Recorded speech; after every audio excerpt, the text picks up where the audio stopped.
ठाणे महानगरपालिका निवडणुकीतील विजयानंतर ऑल इंडिया मजलिस-ए-इत्तेहादुल मुस्लिम पक्षाच्या नगरसेविका सहर शेख यांनी कैसा हराया अभी हम लोगों को मुमरा को पूरा हरा कर देना है असं वक्तव्य केलं होतं।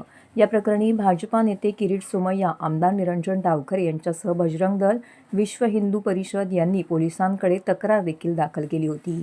यानंतर पोलिसांनी केलेल्या चौकशी दरम्यान सहर शेखने माफीनामा लिहून त्याबाबत पोलिसांना तक्रारदारांना लेखी कळवलेलं आहे। माफीनामा स्वीकारल्यानंतर हे प्रकरण दप्तरी नोंदवण्यात आलं आहे।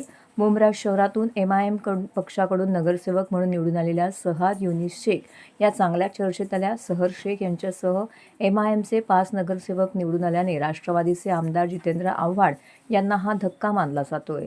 या विजयानंतर भाषण करताना शेख यांनी कैसा हराया अभी हम लोगों को मुमरा को पुरा हरा कर देना है असं वक्तव्य करत आव्हाडांना डिवचलं होतं। त्यांच्या या भाषणावर सर्वत्र विविध प्रतिक्रिया उमटत आहेत। या प्रकरणी भाजपा नेते किरीट सोमय्या, आमदार निरंजन डावखरे यांच्यासह बजरंग दल, विश्व हिंदू परिषद यांनी पोलिसांकडे तक्रार दाखल केली होती। त्यानंतर पोलिसांनी सहर शेख यांना नोटीस देखील बजावली होती, त्यामुळे त्यांच्या अडचणीत वाढ झाली होती। भाजपा नेते किरीट सोमय्या यांनी मुंब्रा पोलीस ठाण्याचे वरिष्ठ पोलीस निरीक्षक अनिल शिंदे यांची भेट घेऊन चौकशीबाबत विचारणा देखील केली होती। त्यावेळी शिंदे यांनी सहर शेखच्या चौकशीचा अहवाल सादर केला होता। माफीनामा स्वीकारल्यानंतर हे प्रकरणी दप्तरी नोंदवण्यात आलं आहे। भविष्यामध्ये अशा प्रकारचे वक्तव्य झाल्यास संबंधितांवरती कायदेशीर कारवाई केली जाईल अशी तजवीज पोलिसांनी ठेवली आहे, अशी माहिती वरिष्ठ पोलीस निरीक्षक अनिल शिंदे यांनी सोमय्या यांना लिखित स्वरूपामध्ये दिली आहे।